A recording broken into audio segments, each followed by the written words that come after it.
gonna laugh. I might cry and I'm gonna wanna tell you why, because hey, well that's just life. Hi world, it's Jengwin. Welcome to Ill For Real, a podcast where life is like a box of chocolates. You never know what you're gonna get. And this is where you come in and you say, I love you, Jenny. I should have did that with Savannah on our last episode, but I totally forgot. I wonder if she would have gotten the line right, because she's pretty young. Has she seen Forrest Gump? I don't know. Any hoodles, if you listened to last week's episode, I had a guest named Savannah on. She is a friend that I have met in the area that I am currently in Pennsylvania. And she's just been a lovely soul that came into my life at a great time. We really hit it off, and I loved her episode. I did want to apologize for the awkward, nervous laughter and interrupting her that I did, but this podcast that I do is a little bit different from ones that I listen to where the host just kind of lets the guest take the reins. I do like to intervene with like my opinions and perspectives and things like that and have more of a back and forth conversation rather than just letting her speak, because she said she really didn't want to do that anyhow. She said she was nervous. She's like, I don't want to just sit there and like talk. I don't even know what I'm going to say. So Taquito has joined. Say hi, Taquito. Say hi, baby, if you're watching. He wants attention. He's getting some loves. Okay, come, sit. So, I just came from my job. I told you guys recently that I quit a serving job that I had here in the little town where I'm at. And I've been working for the hotel, running it as an Airbnb. And the owner of that, my friend Nicole, is also the owner and manager of the restaurant and bar that's attached to it. And she was like, in the past, she had offered me a position as a server, but I was not allowed to be a server at this restaurant and the other restaurant when I worked over there, because they have some weird old feud from this small town where they didn't like if you were a server for their restaurant and also worked for this other one, because they said, I don't know. They were just really weird. They were like, you're not allowed to serve over there as long as you're only cleaning and running the Airbnb. You can't do both. And I was like, okay, no other restaurant managers have ever cared if you work at multiple restaurants. Like, who gives a crap? So anyways, now that I'm not at that other restaurant that had some feud with the one that I'm currently at, I was like, hey, I'll pick up some shifts here and there. I'm like right across the street, so I can help out whenever. And one of my friends was like, take my Saturday mornings. So I just worked over there. I did no training, but I have many, many years of experience being a server. And this is the first time that I had to use like a handheld, like electronic device to take orders. And I am a pen and paper gal. So I was not nervous, because at this point in my life, like being a server, I'm like, it's not that serious, guys. Like, you be personable. I told them up front, I'm like, hey, I have many years of experience being a server, so you will be well taken care of. I can assure you that. I'm just going to need a little bit of patience here, because this is my first time using this device and this is my first shift, and I am just jumping in on a whim. So they were very kind. I had one table, so the rest of my shift, I just like cleaned and organized the kitchen. So all of the my coworkers there were like, "Who did this? Oh my God, it's so clean. This is so freaking nice." And I'm like, "That's me. I'm gonna be tidying up. I'm gonna change this restaurant around." And it was really fun. It's gonna be super chill. And then I hopped on over next door to the hotel and I switched over some of the rooms for the Airbnb. And now I'm home.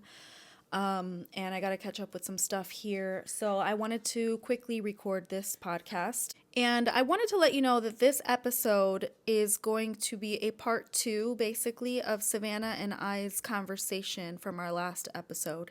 I didn't fit in all of that because that episode was already getting a little bit longer. But basically, today I want to talk a little bit about your thoughts on hookup culture. And Savannah, being a young college student, she wanted to touch on that just because she feels like a little bit different, and maybe at times like she doesn't quite fit in because she doesn't view college the way that many other college students do these days. And a lot of that has to do with how people handle dating and hookup culture and things like that. But it's interesting because my perspective as a 33-year-old divorcee who was in a very, very long-term relationship, I have now jumped into this dating scene of 2024, and it's kind of the same thing. People are so, you know what? Before I get into that, we're going to start off like I normally used to do. Worst and best parts of the week. My worst part of the week, it's funny, I'm healing when it's harder for me to even think of something negative to say. I really have not had too many bad things recently. I've just kind of been putting my head down, focusing, doing work as much as I can. The hardest part of my week was probably just the idea of being alone on the holidays. You've probably heard in past episodes how badly I struggle with the holiday season. It makes me really sad because I do love the holidays. I enjoy it. I still do love decorating. I love, not really the music so much more, but I used to love the music. I used to love hosting and the family gatherings and things like that. And after the divorce and everything like that, I have struggled much more in these past years with the idea of being alone on the holidays. And I know I could, spend time with family and friends and things like that. But I feel like the older I get, the more people around me are having kids and they have their little families. So they have their own, special times together. They have Christmas morning watching their kids open gifts. And I don't have any of that. I'm out of state, so I'm not near anyone that I know really. And if I do visit friends and family, especially if they have kids, I just feel like the third wheel, the fifth wheel. I feel like such an oddball. I feel like I'm just like looking at everybody enjoying their family, and I'm like, who do I bring gifts for? Like literally everyone? I don't know how to handle it, and I can tell that there's just like a pity in the room towards me that I don't have my partner. I'm not bringing a husband with me anymore. I'm not bringing even a boyfriend at this time. I'm just coming alone, and it's just a really lonely feeling. I don't like the fact that I'm a lonely person. I'm really enjoying my alone time, and I think I always have.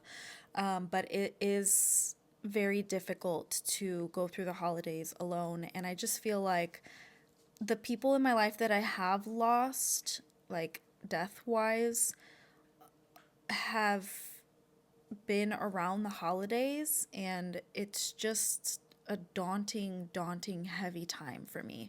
So I was really struggling this week about being here alone in this house with no one but Taquito. Obviously, I still have him. This is my first time having like a house to myself, and I was talking about this a little bit on my Instagram stories the other day, how I do kind of have an itch to like want to decorate and make the house look cute, especially for guests, but the house is also, as you know, an Airbnb.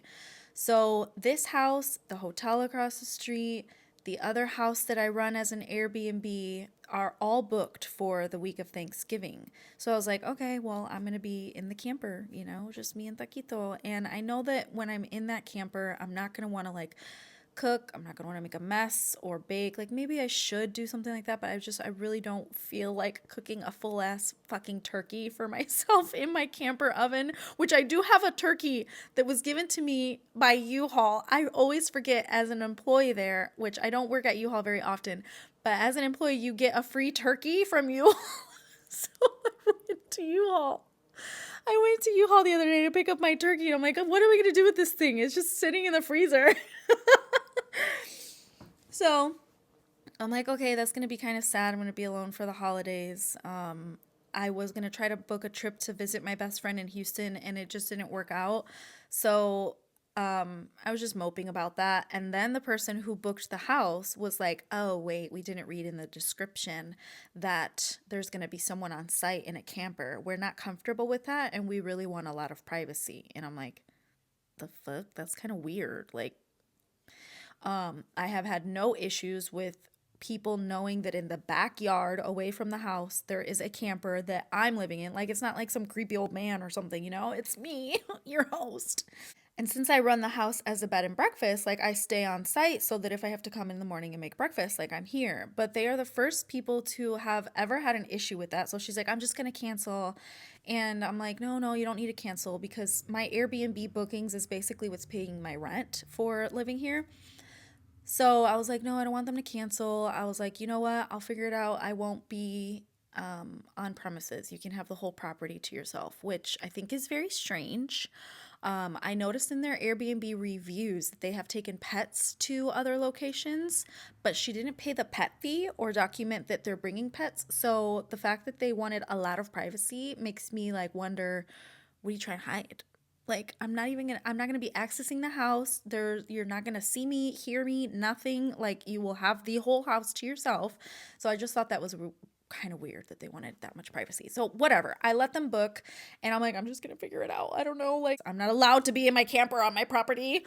Um, so I was like really depressed about that, and I was crying, and I just was sad. And then I went across the street to have a drink with some friends at the bar, my coworkers, and I ran into someone that I used to house sit for out here. I took care of her chickens and her dogs and stuff when I was out of town, and she happened to be there, and we caught up. And then she texted me later that night. She's like, it was nice to see you, like, we should hang out more. And I'm like, yeah, I don't have many friends around here, whatever. And we were catching up, like, trying to make plans of when we should hang out. And then out of nowhere, she was like, what are you doing for Thanksgiving? And I was like, oh my Lanta. She was like, you should come over for Thanksgiving. We always have like a surprise guest. My parents come in from out of town, and I invite people who like don't have somewhere to go for the holidays. You should come over. And I was like, oh my God, I'm not gonna lie, your text just made me tear up. Like, I didn't have any plans. I was just kind of gonna chill in the camper or somewhere. And she was like, no, come over. And I was like, well, I have my puppy. And she's like, bring him. I love animals. Like, Taquito is welcome. So I literally sobbed. I sat on my bed and I sobbed, tears streaming down my face. Like, it was just perfect timing. That was so kind of her. It really relieved a lot of stress and weight from my shoulders, knowing that I won't have to be alone. And then not only that, but I know scrolling through social media and seeing everybody's plans and families and dinners, I knew I was going to be sad. So I have somewhere to go for Thanksgiving. I'm really excited about that. And I think just getting myself out into the world and still kind of being a server in this industry, it's just a really nice way to meet people. And I think a lot of good is going to come from that. So that was a very long-winded, that was the worst part of my week. And to follow up with that, a positive is what's something good that's happened? I mean, the whole Thanksgiving thing, being invited and having somewhere to go to celebrate the holidays is nice. That was probably one of the biggest positives. And another one is, what the hell? I don't know. Probably just the fact that like I'm becoming better friends with like my coworkers and the people in the area. I'm not sure, I didn't mention it on this podcast, but if you guys watch my Instagram stories, you saw me talking about how one of the girls that I work with, she helps me clean the hotel, and she's over there at the restaurant. I'm taking her Saturday mornings as a server. She at 2:00 in the morning, oh my God, this is so freaking crazy. 2:00 in the morning, I'm trying to edit last week's podcast episode. It was Sunday night. And I had a ton of technical difficulties, which is why the episode was late. And I was very frustrated, and it wasn't working. I couldn't get the video to upload. And then all of a sudden, I had no idea that my phone was about to die. It shuts off, and I lose all of my editing that I just did for that episode. And I was pissed. I threw my phone onto the nightstand. I'm like, I can't, this is why I'm not consistent with freaking social media and content or whatever, because there's always something. My phone's dying, something's breaking, something's not charged, something. Like, I was pissed. So I threw my phone onto the nightstand, and in that instance, I was only awake because of this podcast trying to edit that episode. Right then, I heard, pow! outside. And right outside this window that's in front of me, I saw a huge flash. I thought like lightning struck outside or somebody was doing work in the middle of the night. The neighbors, I'm like, what is going on? Taquito gets up and he starts barking and going crazy because something's happening in my front yard. And I'm like, what? So I go out here to this window. I look outside and I'm like, what is that light on the ground? There's something across the street. And I didn't know if it was like a four-wheeler or what. And I was like, oh my God, there's somebody dead in front of my yard. I could tell. I was like, something is on the road. And I just had a feeling that somebody was there. And I thought somebody was dead. So I open this front door and I'm like, oh my God, I smack on the front porch light. And I walk outside in my socks and I'm like, hello? Is there someone there? Are you okay? And I just hear grunting and cussing or whatever. And I'm like, oh my God, there's somebody there. They stand up. They're like, oh, yeah, I think so. Blah, blah, blah, blah, blah. They're saying something. And then they're like, Jenny? Is that Jenny? And I was like, what the fuck? What? Who is this? And how do they know my name? I literally don't know anybody around here. So I'm like freaking out. I'm like, who the hell is in front of my house on the ground?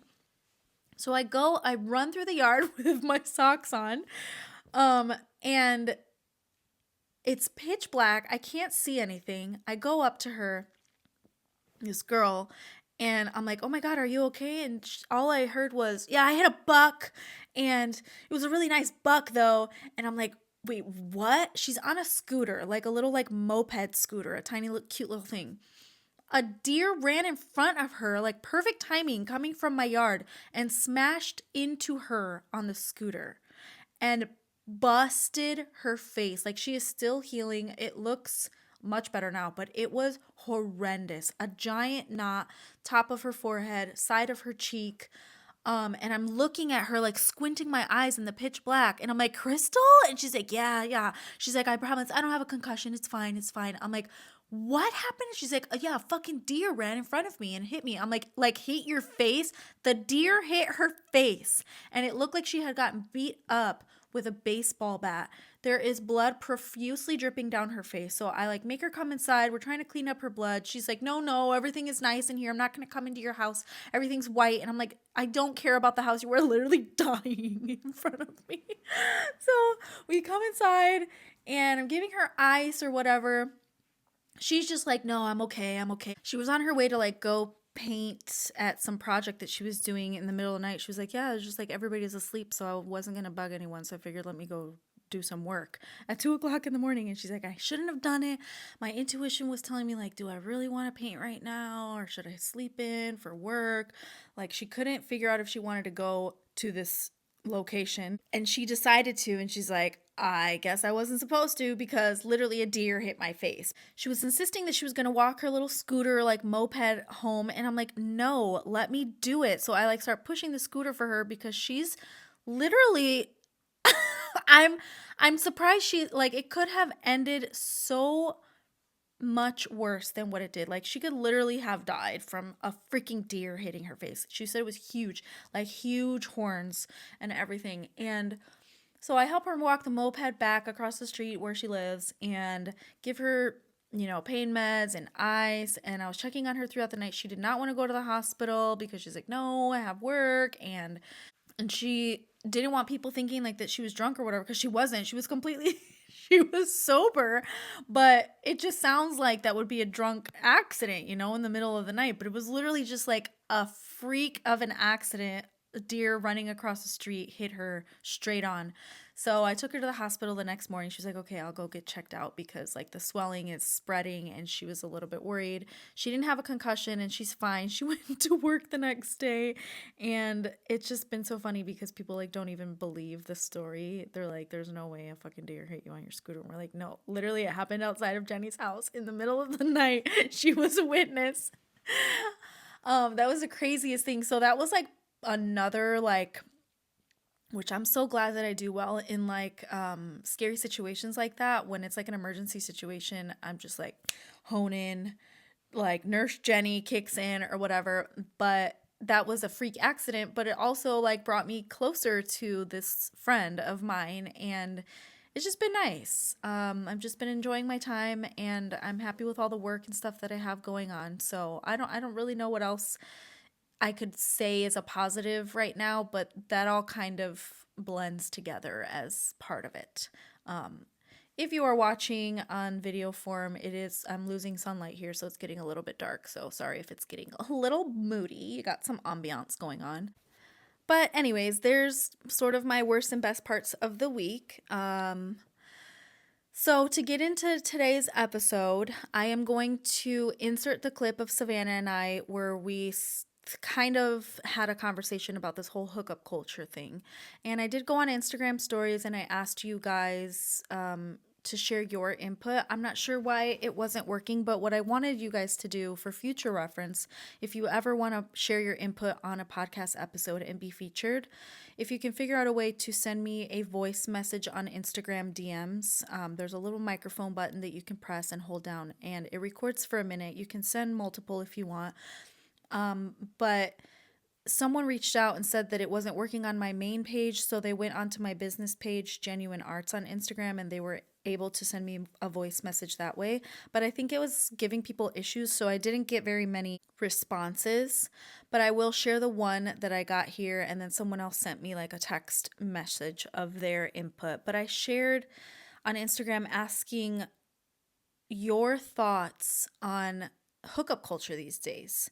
And if you think that it is like a necessary thing or something that people should do in their early years and stages of their life to, have fun and sleep around, not even like sleep around. I mean, for me personally, it's not like me. I don't enjoy the feeling of having multiple partners.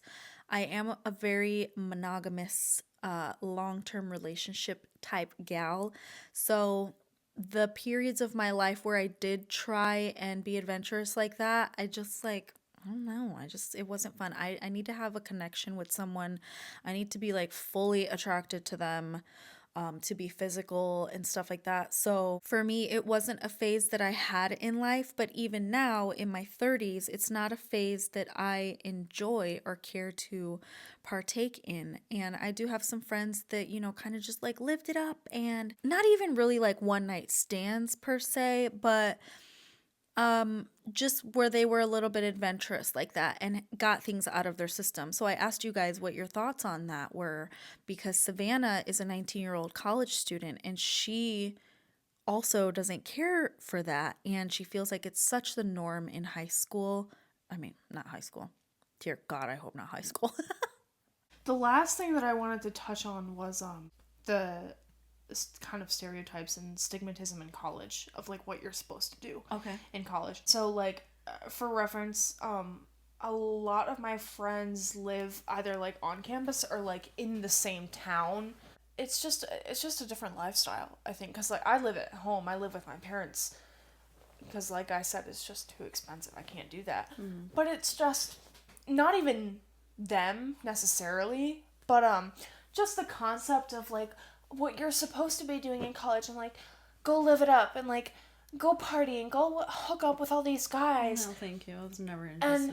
And fail your exam because you only live once. You're young. Like you can go hook up with this guy and instead of studying, and it's like, well, that's you can. What's the point of doing this? Exactly. Like there's so much stigma. Hello. What was it? I don't know. There's so much stigmatism around, especially being a girl in college, because I'm just a girl, and I'm literally just a girl. Yeah, like I don't. In the world. I don't know anything about that life.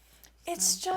It's just complicated because when you try to explain to people that you're not really into that, it just feels like you're coming across of like, well, I'm not like other girls. And it's like... You don't want to seem pretentious. Right, or exactly. Like and it's like... a prude. Mm-hmm, and it's like I have hung out with my friends at parties and stuff. And it was fun. But I just... It's not an interest of mine. It's not something that's more important to me than continuing my education and genuinely doing well for myself.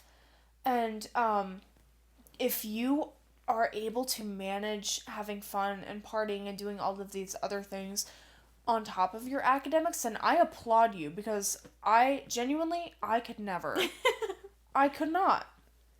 Yeah, it's not for everyone. No, and I don't know why everybody seems like that's what college has to be about. But I think that's probably what turned me off to it so badly, like as a teenager, because I'm like, I can party and do whatever I want in my 20s and my 30s. Like, why do I have to? I don't know. I wasn't interested in it at all. And even going through my divorce and starting dating in my 30s, people are saying the same exact thing to me. Just like live it up and party and go have. You're single. You're single. Do whatever you want. Your hoe phase. And I tried it for a second, and I was like, ew. Immediately, no, this is not for me. I can't, like, I have friends that did that for like a decade, and they had so much fun, and they have all these stories and memories. I'm like, well, I have bad memory. I'm not going to remember half this crap anyway, so let me not sleep with everybody that crosses my path. And I don't even like going on dates right now with guys, because it's just like the idea. That was the other thing I wanted to talk about. Yeah, the idea of going like to bars and meeting up for drink. Like, I want to be in bed. I'm tired. I want to take a bath. Like this. Literally. I want a relationship. I want a real vulnerable relationship. I don't need a hoe phase. It didn't interest me. I don't even have interest in drugs and alcohol. Again, like it's not for everyone. So it's weird that everybody wants to push you to do that. Yeah. And then in college too. Like. And I think the other thing that really pisses me off is hookup culture. Yes. Especially in college. I have to level, like, with whoever's listening to this. I feel so behind. I feel like I'm not doing anything because I'm not going to parties. I'm not talking to 5 bajillion men in my life. I'm not doing any of these things. It's like, well, then what am I doing? Yeah. And it's like, oh, you're furthering your education. You're being It's smart like, I'm going and mature. to school, I guess, but it's like there's so much pressure to like do all this stuff, and especially with hookup culture, and it's like, no. Yeah. And obviously there's like other levels to that too, where it's just like not in my moral standpoint. Like, I don't care. We briefly spoke about that at work, about how like you're kind of similar to me in the fact that like if I'm gonna be with someone, I want it to be like an actual relationship. Like, I don't need to be sleeping around. It doesn't need to be superficial and sexual and stuff all the time. Like, and it's like I'm not even at a point in my life where that's like, I don't care. Like, and honestly, I don't like. It's weird to me. Yeah. But I don't know. All I was saying is that I feel so behind. Yeah. With the standards that are you kidding arise me? During college. You're like light years ahead of everyone. I don't know. I think from a mental standpoint, yeah, but it's like I don't go to parties. I don't have sex with everyone in sight. Yeah. I mean, I didn't at your age because I was in a serious relationship. I was already with John for 2-3 years at that point. Okay. So, and we were together for 10 more years after that. Right. So, like, that's why I didn't do that. But I thought maybe for a split second in my 30s, okay, well, that's the phase that I'm going to be in now. I'm like, no, it's still, like, not like me. But so many people, and, like, no shame to you guys. Like, if you guys want to have a hoe phase, if you want to live it up, like, hookup culture is for you. If you're having fun, do what makes you happy. Don't be pressured to do something that you're uncomfortable doing. But, like, it's genuinely not in our personalities to be like that. So, again, no shame in any of that, and I don't want to make people feel bad by being like, ew, that's disgusting. To, like, for me, personally, I'm gonna get you canceled. No, I've said much worse things. But, yeah, at your age, I didn't know anybody who spoke the way that you do and felt the way that you do about college and stuff like that, and even just how in tune you are with your mental health and your self-care, you know, things that you do for yourself. But yeah, you are, in my eyes, like, I'm 33 years old, and I'm telling you, you are not behind. You are literally so much farther ahead. I guess. Like, and again, it's no shade on them or anything like that, but for you to be thinking that way and feeling that way, like, is so mature. And maybe in your 30s, you will have a phase where you're like bored and you're like, okay, I want to live it up now. You can do that at any point. Mm-hmm. But I feel that there can be so many more instances where if somebody does it at your age, at freaking 19 years old, like, there could come so much more damage from that. You can get involved with the wrong crowd. You can get involved with drugs and alcohol. You're still living at home. You're saving money. You're, you know, if you're working here and there, like, you're being smart and you're being responsible, and you don't need to have a hookup phase, and you don't need to like beat yourself up about it, because it does not seem like you're behind at all. Yeah. Well, and I think that's really refreshing too, is because that's what everyone always tells me, but like you said off camera when we were stopping for a bathroom break, it's like she said that we're our worst critics. Mm-hmm. And I agree, because it's just I feel like it's really hard to come by anyone else that feels that way. And that's not me being like, "Oh, I'm better than everyone else because I'm not doing all this." But it's just the path that you're on, it's that you're choosing. it's just not in my interests right now. I don't care. Like, it's not even like I don't like want to go and have fun. It's just that I have better things to do. Yeah. And I have things that can be putting me ahead of the competition that is very stiff within college. Yeah. I think you'll do great things. You said you're a psych major? Yes, I am a psychology major. Okay. Which is good. Hopefully in the future, I mean, you can help so many other people, and possibly you've given someone on here a perspective in ways that they can help themselves or others. And honestly, I think that's all you can really do and hope for. Like, at the end of the day, our mental health and having people who love us and care about us and loving yourself is so important. Like, and in many cases, I honestly feel like loving yourself is so much more important. Because if you can't love yourself, how are you going to care for the people around you? And also, if you can't love yourself, like if you can't give yourself what you're looking for, don't look for it in other people. yeah. If you can't take care of yourself, it's no one's responsibility to take care of you for you. Yeah, that's true. And I guess that's the best way to phrase that. No, it makes sense. Sending the message here because I couldn't send it on your other Instagram, but this is about the hookup culture question you asked for your podcast. As somebody who's been married for almost 6 years, I didn't have college experience. I didn't hook up with anybody after I turned 18 because that's when I met my soon-to-be husband. I think it's so important to have a bit of a hookup period because there will always be curiosity. And I also think it's very unnatural to assume that you will only ever be sexually attracted to one person. So getting that out of your system before you meet like your soon-to-be husband kind of is important because it takes away that necessity for later on down the line, maybe even during marriage. And I say that because personally I experience curiosity. I've never acted on it, but I do always wonder, like, what would I have done before this man? So that's what I think about that. It's healthy to go through it. So I never participated in hookup culture. For me, I really need an emotional connection to want to be physically intimate with someone. Otherwise, the thought of it feels pretty empty. And also a little dehumanizing in a way. I know there are people who are totally fine with it, and that's great. That's just my opinion. And also, I know if I went into it even trying to not have an emotional attachment, I would probably end up having an emotional attachment because that's just how I am. So for me, physical intimacy really needs emotional connection to be desirable, to be something I want to be a part of. Another response I received through text and not voice message, but I'll go ahead and read to you, says, I did go through a fun phase when I was single and also had a friend with benefits. It's all fun until you end up feeling like you want something real or you crave more than just a fling. Ultimately, it's cool for a brief time when you're in the market but aren't completely ready to commit, but the other person must be on the same page.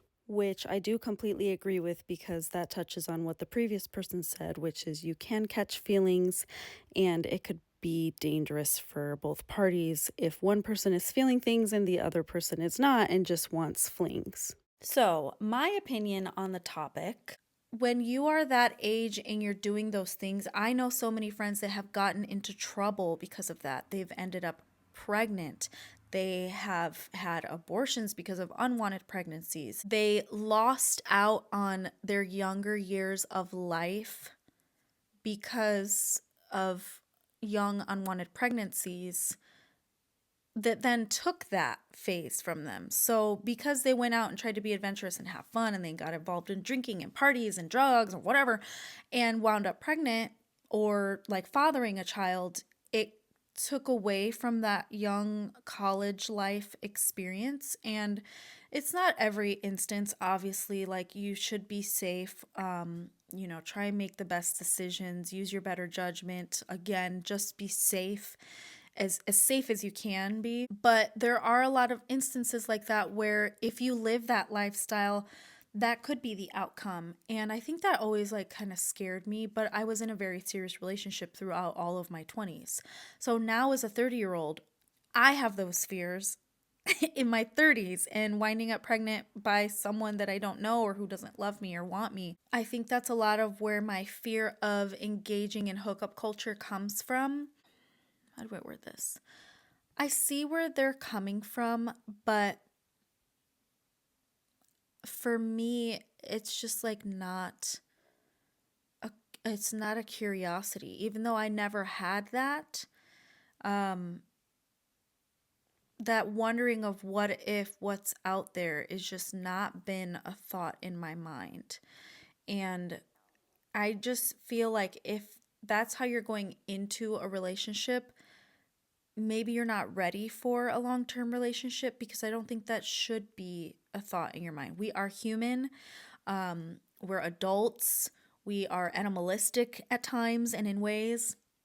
And I do get it, but I just feel like if you still have those thoughts and feelings of like, oh my gosh, am I going to be curious? What if I'm attracted to someone else? What if I have this itch to like want to be with someone else? Like maybe you're just like not fully ready then, because, or maybe you do have to continue like having fun and, experimenting and living life with other people and other bodies and stuff until you don't have that feeling anymore, because I think that there is a risk in, hurting someone else or even yourself in having those thoughts and wanting to act on them. So obviously, I'm glad this person hasn't acted on those thoughts, and they are normal, and I'm not judging them at all. But that's what I'm very curious about, is this hookup culture, because at my age in the dating world, the people who want a serious relationship are just so, they're like overwhelmed by the thought of this is what people are doing in their 30s.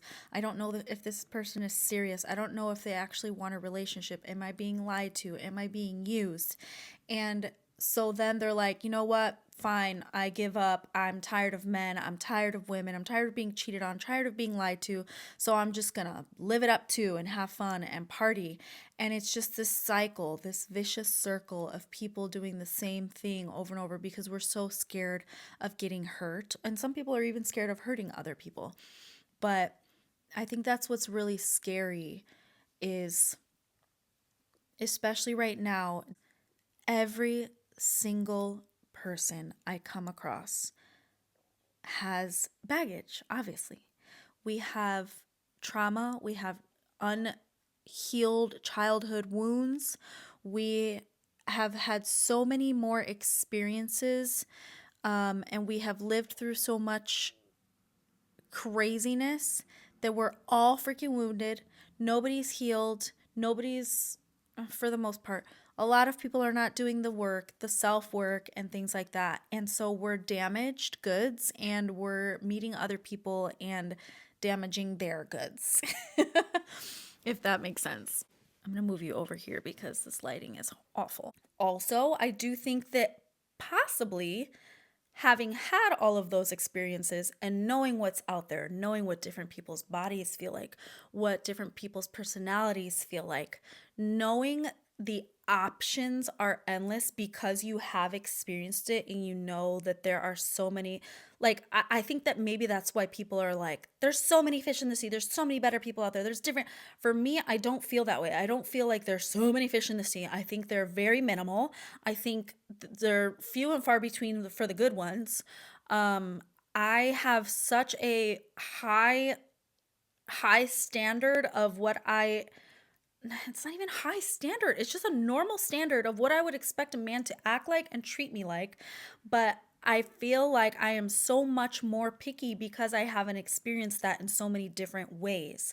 Whereas people who have experienced it know what is out there. They know that, like, oh, if this guy does something to me, there's 35,000 more guys who I would be willing to sleep with because I like this and I like this and I've experienced that and I haven't experienced that.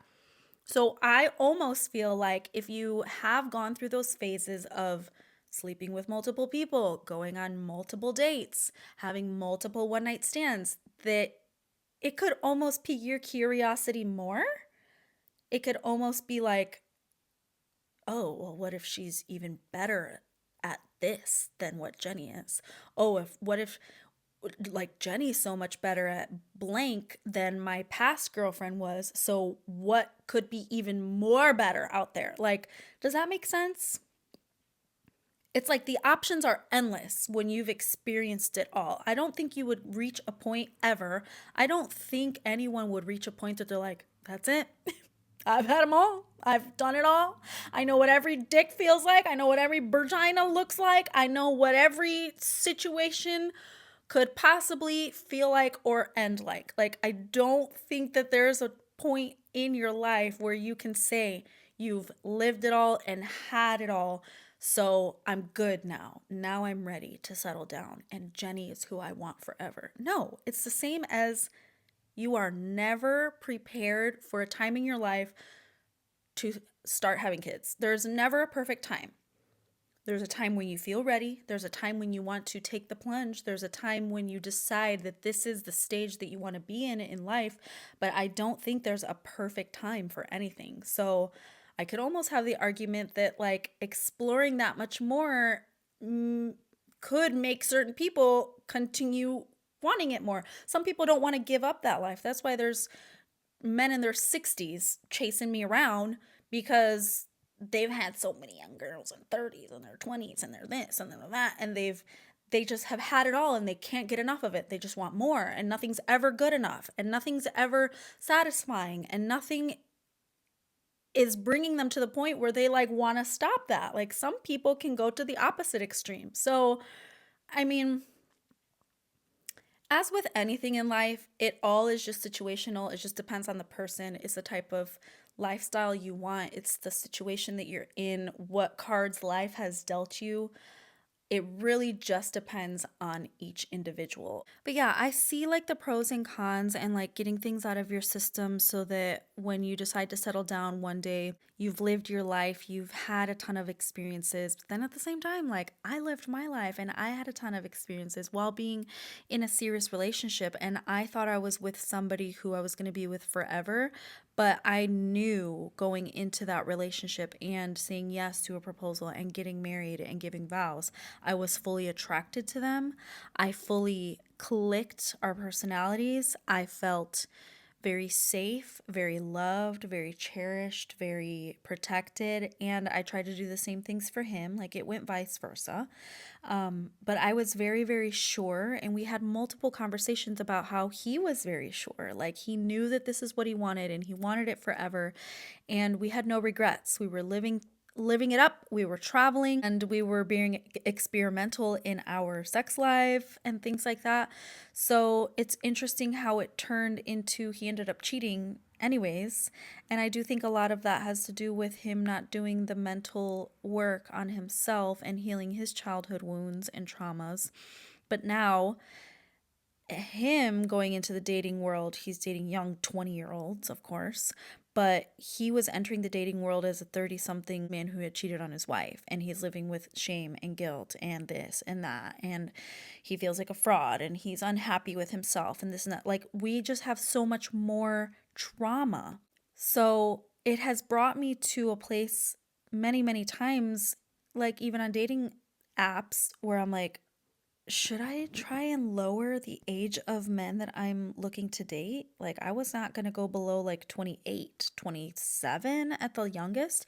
And now I'm like, okay, well, let me try and see. Like, maybe there's young guys out there who are interested in a 33-year-old who doesn't look 33, who doesn't have kids. I don't have a baby daddy. I don't have debt. I don't have things like holding me back to where like a young 20-something-year-old would be like scared of. I think like I'm still very young at heart. I'm very adventurous. I'm very active and things like that. So I'm like, maybe I can lower my age range of who I'm trying to date.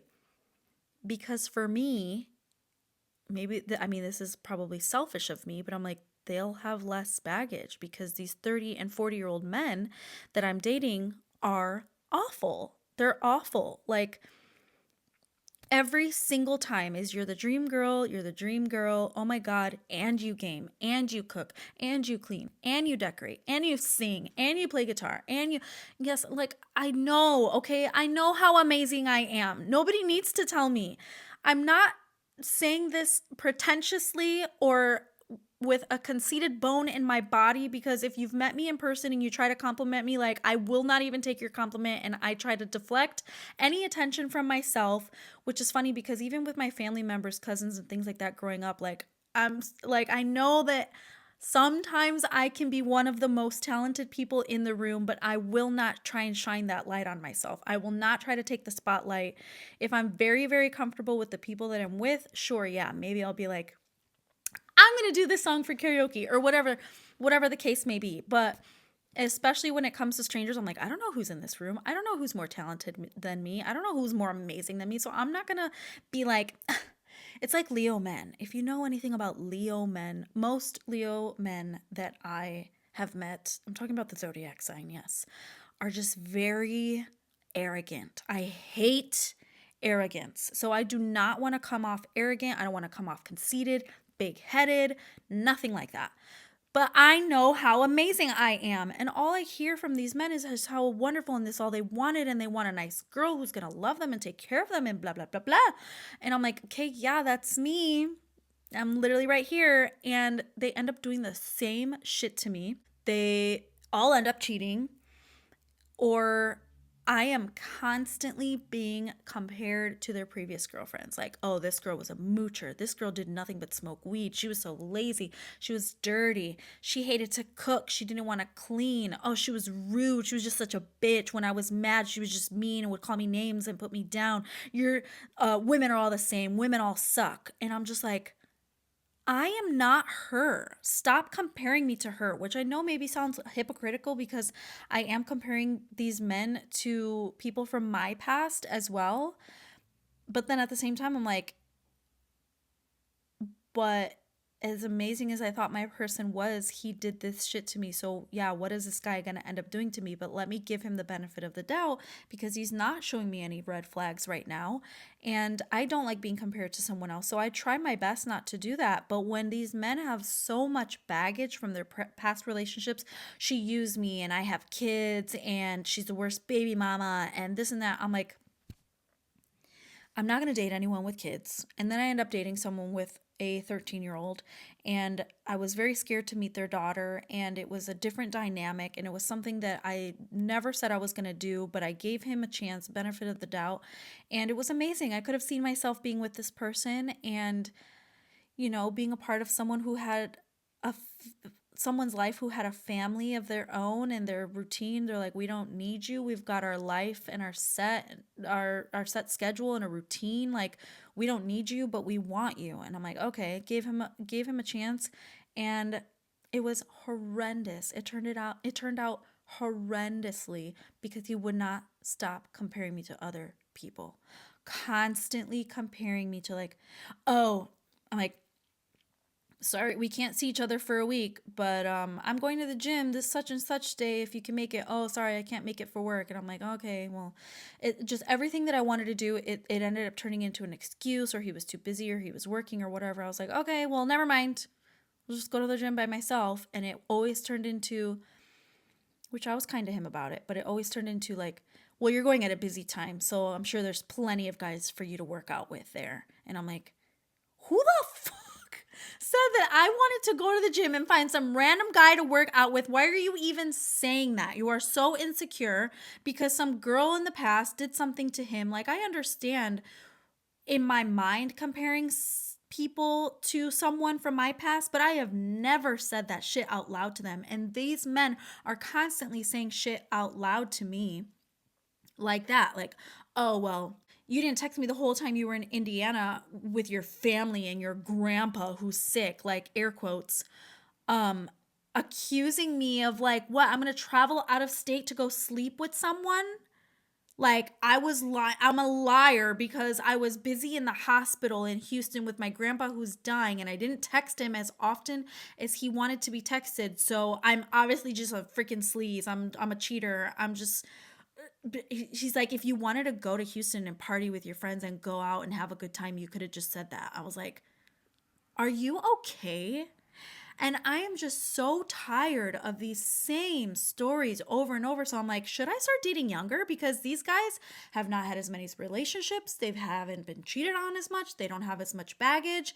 And if I'm trying to do the mental work to heal and better myself, and I cannot expect these 30, 40, 50-year-old men to do the same. Maybe I can go backwards and date younger guys who are just full of life and fun and spontaneity, and they are maybe refreshed by the fact that I'm a 33-year-old woman, but I can still like enjoy life and I'm not a drag or whatever the case may be, because it is outrageous. So all of those points lead me back to like, I don't want to be involved in the hookup culture these days because women and men give up. They're like, that's it, I'm done. I'm so disgusted by this. I'm just gonna sleep around. I do not want to end up with an STD.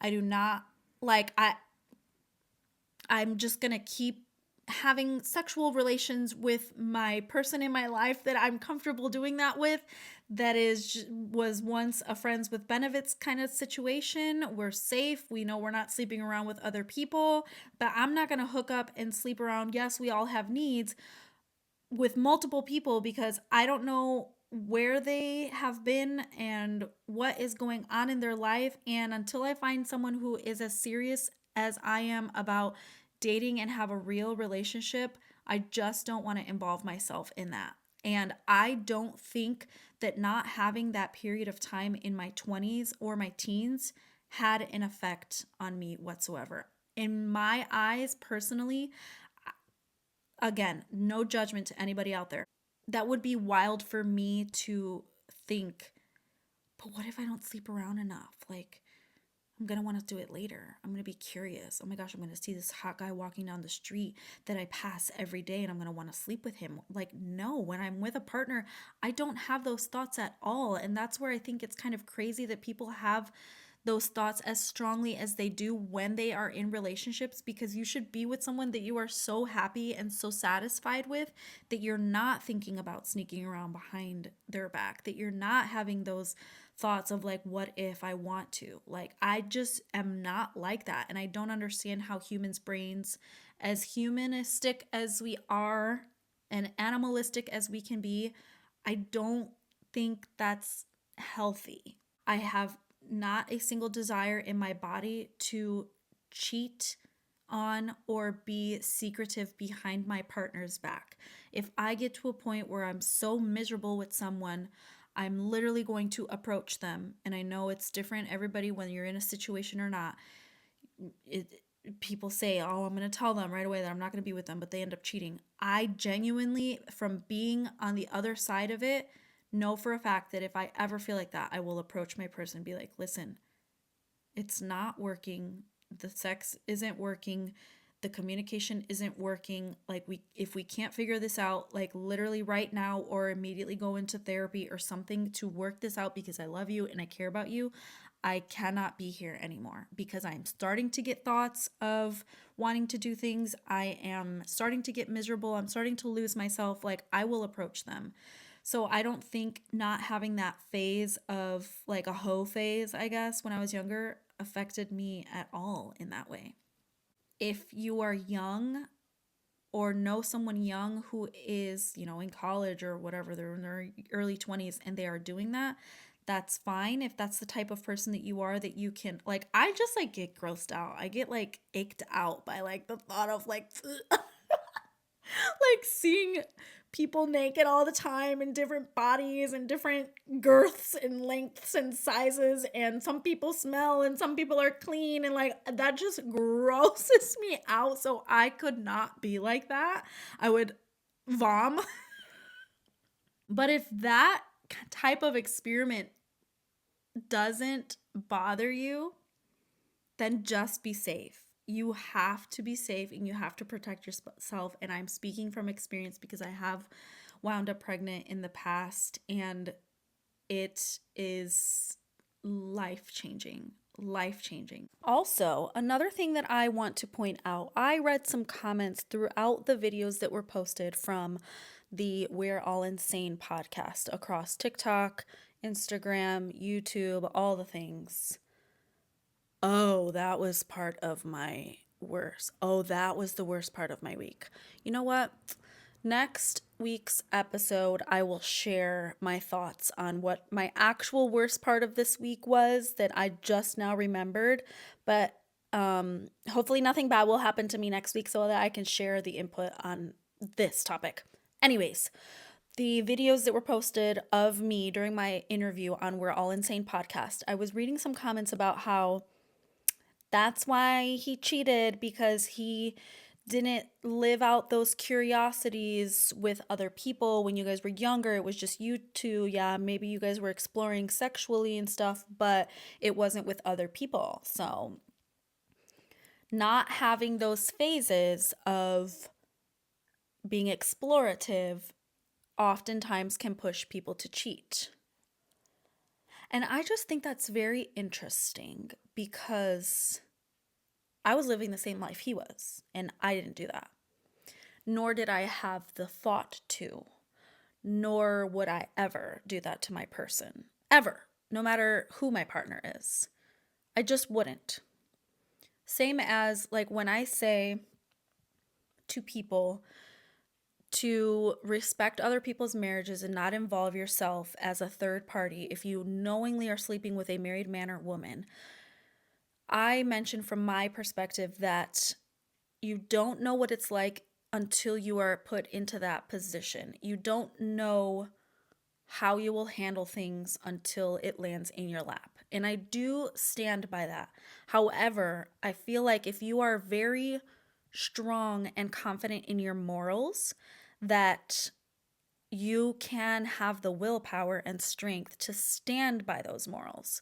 And although I don't know what I would do in the position of finding out that a man is married and is talking to me, approaching me or whatever, if I'm manipulated or whatever in the situation to be involved with a married man, that's one thing. But if I find out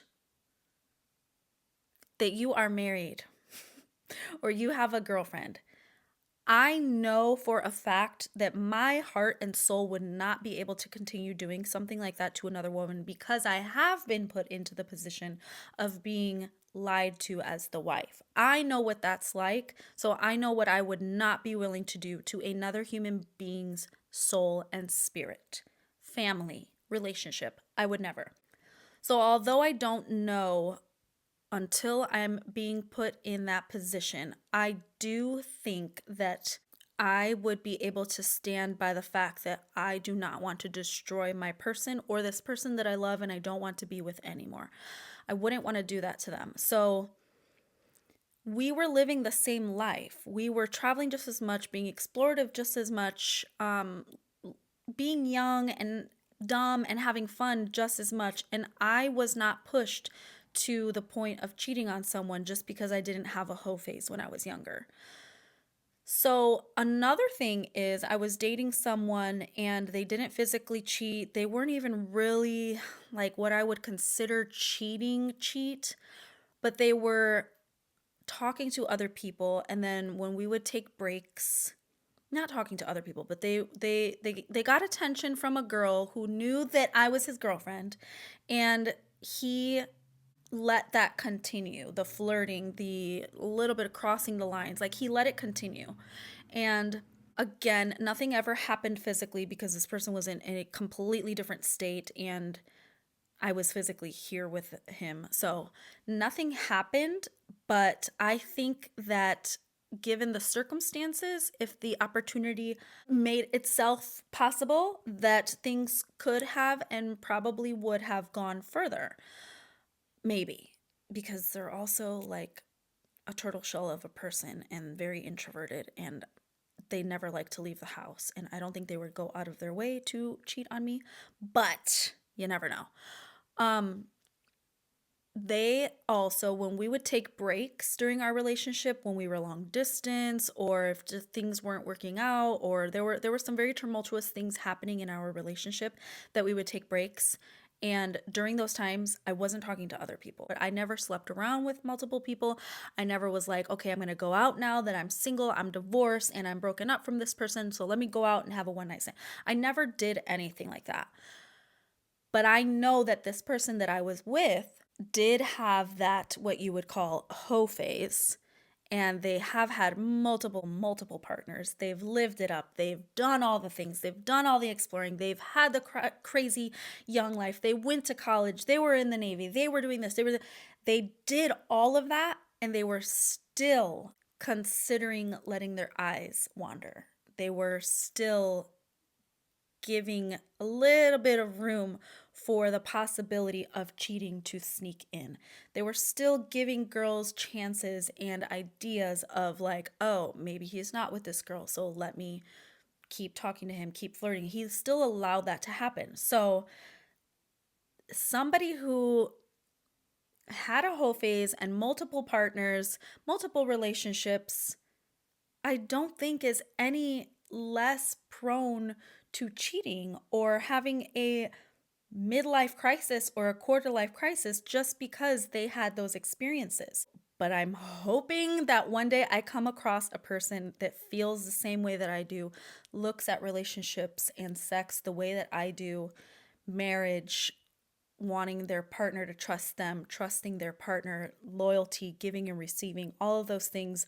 Hopefully, I can find someone who's actually on the same page as me with it. Do I know for sure if that's possible? I do not, because I thought I did, but I was wrong. So, I don't know. That's my 2 cents. It could go either way. Like my song on this podcast says, you do you, and I will do me. And we'll leave it at that. Just be safe, okay? Please be safe. And then, as I was going through my camera roll, I was picking out the videos of Savannah and I's conversation to edit, and I came across, she left me a little video secretly on my phone while I was in the bathroom, and I listened to it later and it made me tear up. She's so sweet. She was so cute to leave this video in my camera roll. And I was like, I have to share it. I'm just going to share it. She's also talking to you guys. So I'm just going to leave that here in the end of this episode. I love her for it. And I am so grateful to have her in my life as a friend as well. She came at a time when I really needed her, and it's been really fun. And I love these episodes, and I hope to have more guests on in the future. So if you are interested in being on a podcast episode with me, you can join live, and we will video record our episode, and we can have a conversation about anything that you want to talk about. As you know, real life topics with real life people. And I wouldn't be able to do this, and I wouldn't be excited about doing this if it weren't for you guys. So thank you so much for everything. I love you all. And do not forget to love yourself. Have a happy Thanksgiving. I'll see you guys soon. And then I said bye, Buta. Is this working? Okay. I just want